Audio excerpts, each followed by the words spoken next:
Hi friends, അപ്പോൾ ഇന്ന് നമ്മൾ ടിഫിൻ ബോക്സിൻ്റെ ഒരു വീഡിയോ ആയിട്ടാണ് കേട്ടോ വന്നിട്ടുള്ളത്. ടിഫിനെ കുറിച്ച് ഒരുപാടൊന്നും എനിക്ക് വലിയ ധാരണ ഇല്ലെങ്കിലും 2 വർഷമായിട്ട് LKG UKG ഇട്ട് ടിഫിൻ ബോക്സ് കൊടുത്തയക്കണ ഒരു പാരൻ്റ് എന്നുള്ള നിലയ്ക്ക് എനിക്ക് മനസ്സിലായ കുറച്ച് കാര്യങ്ങളാണ് കേട്ടോ ഞാൻ പറയണത്.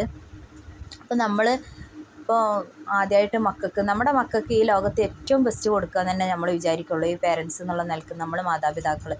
അപ്പോൾ നമ്മളൊരു ഷോപ്പിലൊക്കെ കൊണ്ടുപോയി കഴിഞ്ഞാൽ എന്താ മോനിക്ക് വേണ്ടി, കാരണം നമ്മൾ ആദ്യമായിട്ടാണ്, ഇനിയിപ്പോൾ എത്ര ആദ്യമായിട്ടല്ല, ഇനിയിപ്പോൾ നമ്മുടെ മക്കൾ എത്ര ആയാലും പേരൻസിന് നമ്മളെ മക്കൾ എങ്ങനെ ആയാലും വലുത് തന്നെയാണ്. അപ്പോൾ ഒരുപാട് വലിച്ചു നീട്ടണില്ല. ഈ ഒരു ടിഫിൻ ബോക്സൊക്കെ ഉണ്ടല്ലോ, ഈ സ്പൈഡർമാന്, അപ്പോൾ കുട്ടികളെ ഷോപ്പിലേക്ക് കൊണ്ടുപോകുമ്പോൾ അവർക്ക് ഇഷ്ടം ഇതൊക്കെ ആയിരിക്കും. പിന്നെ നമ്മൾ വിചാരിക്കും ആയിക്കോട്ടെ, ആദ്യമായിട്ടല്ലേ, ഓരോ ഇഷ്ടമല്ലേ.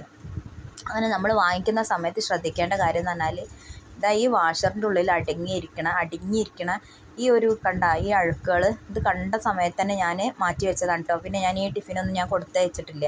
കാരണം നമ്മുടെ മക്കൾക്ക് ഈ ഫുഡൊക്കെ കൊടുക്കുന്ന സമയത്ത് പിന്നെ പൊതുവേ ഈ ഇങ്ങനത്തെ ഐറ്റംസ് വാങ്ങാത്ത നല്ലത്. ഒരു സ്നാക്സ് ബോക്സിന് വരെ നമ്മൾ യൂസ് ചെയ്യാത്ത കേട്ടോ നല്ലത്.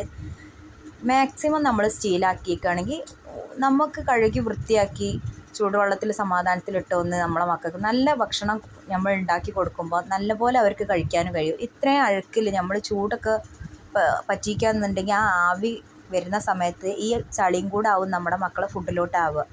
അപ്പോൾ നിങ്ങൾ വാട്ടർ ബോട്ടിലായാലും ടിഫിനായാലും നിങ്ങൾ ശ്രദ്ധിച്ചിട്ട് വേണം നമ്മളെ മക്കൾക്ക് സെലക്ട് ചെയ്യാൻ. ഇനിയിപ്പോൾ വാങ്ങിച്ചവരാണെന്നുണ്ടെങ്കിൽ ഈ വാഷർ ഇടയ്ക്കിടയ്ക്ക് എന്ത് ചെയ്യുക, നിങ്ങളൊന്ന് കഴുകി യൂസ് ചെയ്യുക. അപ്പോൾ പിന്നെ എന്ന് പറഞ്ഞാൽ ഷോപ്പേർ നമ്മളോട് പറയും, ഇനിയിപ്പോൾ ഇങ്ങനെ അഴുക്ക് പിടിക്കൂലേ എന്നൊക്കെ നമ്മൾ ചോദിക്കുന്ന സമയത്ത് ഞാൻ ഒരു തവണ ചോദിച്ചപ്പോൾ ആ ഷോപ്പേരെ പറഞ്ഞു, ഇത് ഇടയ്ക്കിടയ്ക്ക് നിങ്ങൾ വാഷർ അയച്ചിട്ട് യൂസ് ചെയ്തോളി എന്ന് പറഞ്ഞു. പക്ഷേ വേറൊരു കാര്യമുണ്ട്, നമ്മളെപ്പോലെ ഉള്ള സാധാരണക്കാർ വലിയ ക്വാളിറ്റി ഉള്ളതൊന്നുമല്ല വാങ്ങിക്കുക. നമ്മൾ സ്കൂളിൽ പോണ സമയത്ത് നമ്മളെ മക്കളിലേക്ക് നല്ലത് കൊണ്ടുപോയിക്കോട്ടെ വിചാരിച്ച് നമുക്ക് കഴിയണ ഒരു ക്യാഷ് കൊണ്ട് നമ്മൾ വാങ്ങിക്കും. ആ ഒരു സമയത്ത് നമ്മൾ അങ്ങനെ വാങ്ങുകയും ചെയ്യും. ഷോപ്പേർ ഇടയ്ക്കിടയ്ക്ക് നിങ്ങൾ വാഷർ അയച്ചോളി, ക്ലീൻ ചെയ്തോളി എന്ന് പറയും. പക്ഷേ നമുക്കിത് പിന്നീട് നമുക്ക് അടച്ച ടൈറ്റിൽ നമുക്ക് കുട്ടികൾക്ക് കൊടുക്കാൻ കഴിയില്ല. അപ്പോൾ ആ സമയത്ത് നമ്മൾ ഉപ്പേരിയോ എന്തെങ്കിലും വെച്ചിട്ടാണെങ്കിൽ ലീക്കാവും. അതിനേക്കാളും ബെറ്റർ എന്താണെന്ന് വെച്ചാൽ നമ്മൾ മാക്സിമം നമ്മൾ സ്റ്റീലിൻ്റെ യൂസ് ചെയ്യുക. ഇങ്ങനത്തെ ഈ പ്ലാസ്റ്റിക്, ഫൈബർ, ഇങ്ങനത്തെ നല്ല ക്വാളിറ്റിയുള്ള ഒരുപാട് പാത്രങ്ങളും ബോട്ടിൽസൊക്കെ ഉണ്ട് കേട്ടോ. അത് നിങ്ങൾ യൂസ് ചെയ്യുക. ഒരാൾക്കെങ്കിലും ഒരു ഉപകാരമാവും എന്ന് വെച്ചിട്ടാണ് കേട്ടോ ഞാൻ ഈ വീഡിയോ ചെയ്തത്.